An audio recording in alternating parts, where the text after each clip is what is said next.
Hey guys, this side CACM Ashutosh Lata from Jaipur Rajasthan for you all. So guys, स्वागत है आप सभी लोगों का लाटा प्रोफेशनल एकेडमी के प्लेटफॉर्म पर, जहां पर कॉस्टिंग आसान है।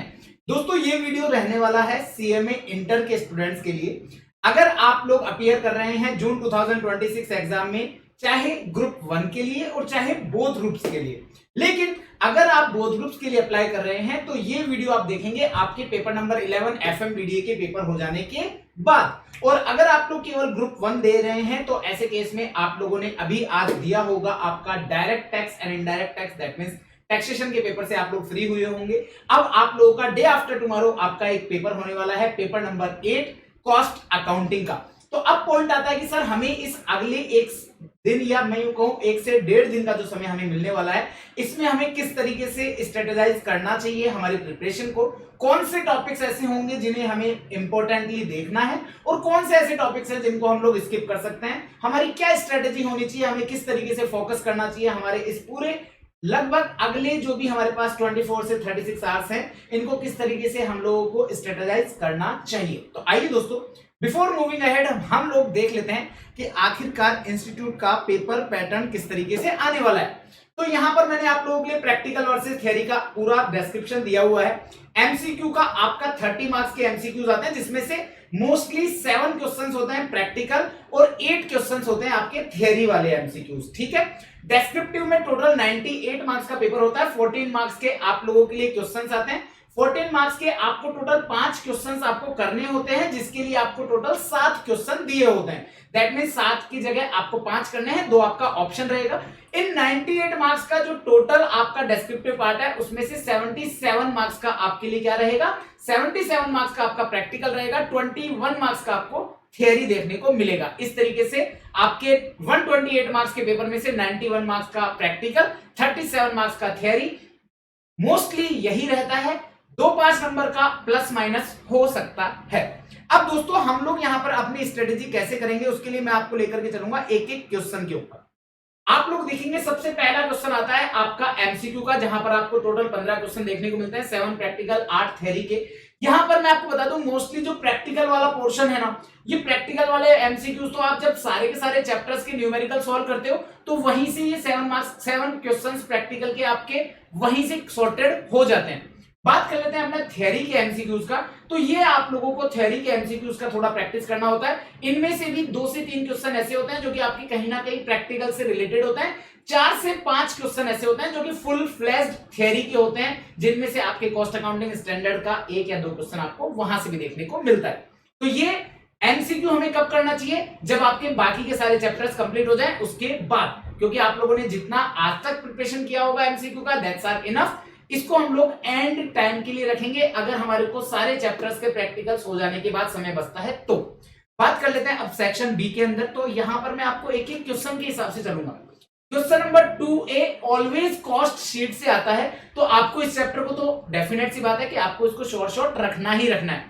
क्वेश्चन नंबर 2B आइदर या तो लेबर कॉस्ट से आएगा या मटेरियल से, but most of the time ये लेबर कॉस्ट से आता है, तो आप यहां पर लेबर कॉस्ट को जो है वो इंपॉर्टेंस देते हुए चलेंगे।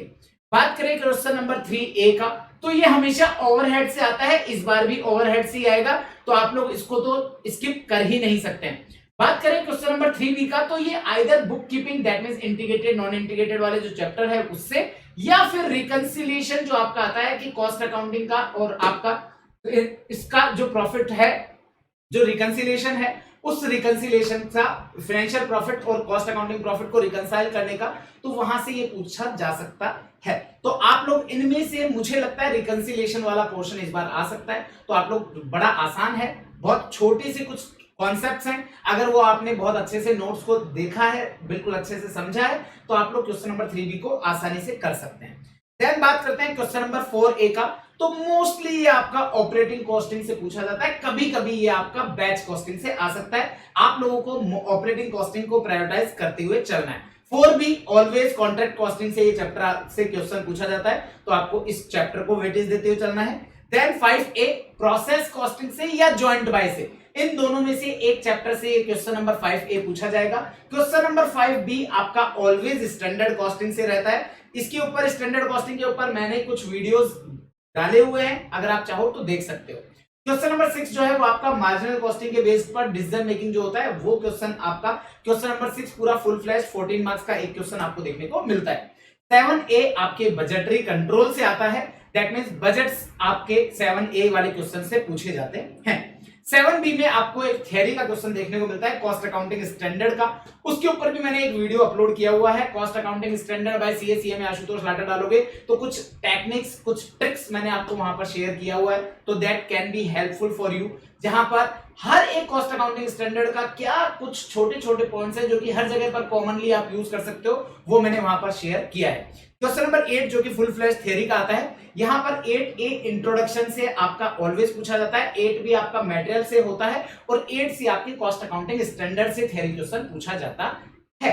मैं कहता हूं कि आप लोग अगर थ्योरी आपने प्रिपेयर नहीं किया है देन आप क्वेश्चन नंबर 8 को जो है वो ऑप्शन में रख सकते हैं, दैट आपके पास ये कुछ चैप्टर्स बच जाते हैं। तो आप लोगों को मुझे ये बताने की जरूरत नहीं है कि कौन सा टॉपिक इंपॉर्टेंट है, मैंने आप लोगों के लिए पूरी फुल फ्लेजेड आपको पूरी डिटेलिंग दे रखी है, आपको यहाँ पर कौन से चैप्टर से कौन सा क्वेश्चन आता है, क्वेश्चन की नंबरिंग तक मैंने आपको बताई हुई है। तो आप चाहें तो इसका स्क्रीनशॉट ले सकते हैं, यहां से आप स्क्रीनशॉट ले लीजिएगा तो आपको आइडिया लग जाएगा कि क्वेश्चन नंबर 2B किसका आएगा, 2A किसका आएगा, 8A B C ये सारे चैप्टर्स आपको यहां से देखने को मिल जाएंगे। ठीक है, तो आप लोग अपनी प्रिपरेशन कुछ इस तरीके से ही करते हुए चलेंगे। अब कुछ जरूरी बातें, सर हमने एंड मोमेंट पर एमसीक्यू नहीं किया तो क्या होगा, आप लोग प्रैक्टिकल वाले एमसीक्यूज के ऊपर फोकस मत कीजिएगा, रादर आप थ्योरी वाले एमसीक्यू का प्रिपरेशन कीजिएगा जहां फुल फ्लैश थ्योरी आती है, क्योंकि प्रैक्टिकल वाले एमसीक्यूज आपके आसानी के साथ वैसे भी हो जाएंगे क्योंकि आप लोगों ने इतने सारे चैप्टर्स के प्रैक्टिकल्स किए होते हैं, तो आपके छोटे छोटे कॉन्सेप्ट ऑलरेडी क्लियर होते हैं, तो वो सारे छोटे छोटे जो कॉन्सेप्ट होते हैं वही एमसीक्यू में पूछे जाते हैं। तो आप लोग अगर एमसीक्यू पर फोकस कर रहे हो तो just go for the theory वाला एमसीक्यूज ओनली, उसके अलावा आपको फोकस करने की जरूरत नहीं है।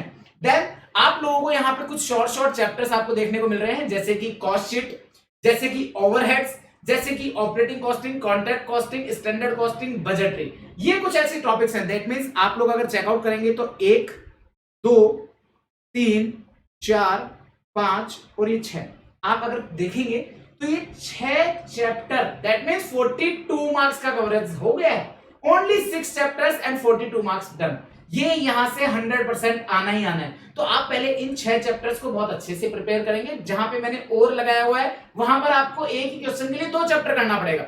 आप ये 7B को भी कवर अप कर सकते हैं, तो 49 मार्क्स प्लस 30 मार्क्स का एमसीक्यू, तो आप लोग आसानी के साथ यहां पर अगर ये 6 से 7 टॉपिक अगर आपका क्लियर है तो इनसे 6 से 7 टॉपिक के अंदर आप लोगों का एग्जम्पशन स्कोर बहुत आसानी के साथ हो जाएगा।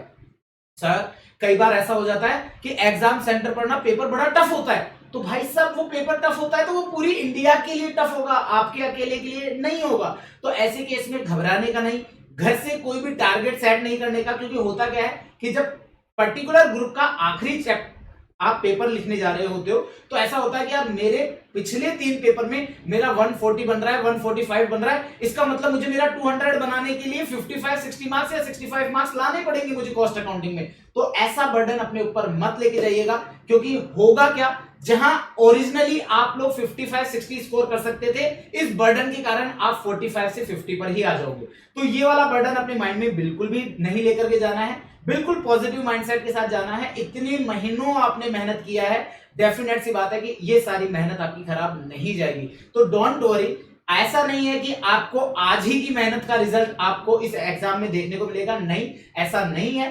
हालांकि एग्जाम के एक दिन पहले का रिवीजन डेफिनेट सी बात है बहुत ज्यादा यूजफुल होता है, बट इसका मतलब ये नहीं कि केवल यही यूजफुल होता है। तो अपने ऊपर कोई टॉपिक अगर आपका एंड मोमेंट पे रिवाइज होने से रह जाए तो घबराइएगा नहीं। एग्जाम सेंटर पर जब पेपर हाथ में आता है तो हर एक टॉपिक आपको रिमाइंड हो जाता है, अगर आपने उसको पहले कभी अच्छे से किया हुआ रहेगा तो आपको घबराने का नहीं है, बिल्कुल अच्छे से जाना है, पॉजिटिव माइंडसेट के साथ जाना है और बहुत ज्यादा टारगेट्स अपने आप को नहीं देना है। पेपर अगर आपके लिए बिल्कुल फेवरेबल होगा तो मार्क्स अपने आप ग्रैब हो जाते हैं। तो इस चीज को बिना ध्यान रखते हुए केवल एक ही चीज पे फोकस करना है, जस्ट ओरिजिनली आपको पेपर अपीयर करना है, स्टेप टू स्टेप चलना है। अगर पेपर टफ आता है तो आपको सबसे पहला टारगेट होना चाहिए कि मुझे कहां से 40 मार्क्स स्कोर करना है, देन उसके बाद में नेक्स्ट 10 मार्क्स 50, अब 50 के बाद you are in a secure zone, फिर उसके बाद में आप लोग जो भी बैलेंस आप अच्छा स्कोर कर सकते हैं then you can go for that. But आपको अपने ऊपर बिल्कुल भी बर्डन नहीं देना है, बिल्कुल पॉजिटिवली रहना है। All the very best from my side. बस दिल से बोलते रहिएगा, कॉस्टिंग आसान है, कॉस्टिंग आसान था, कॉस्टिंग आसान ही रहेगा even on the exam date and even after the exam also. तो बिल्कुल भी बिना घबराए हुए बिल्कुल अच्छे से प्रिपेयर करना है। ऑल द बेस्ट, सब अच्छा होगा, बहुत अच्छा होगा, बेहतरीन होगा। All the best, bye.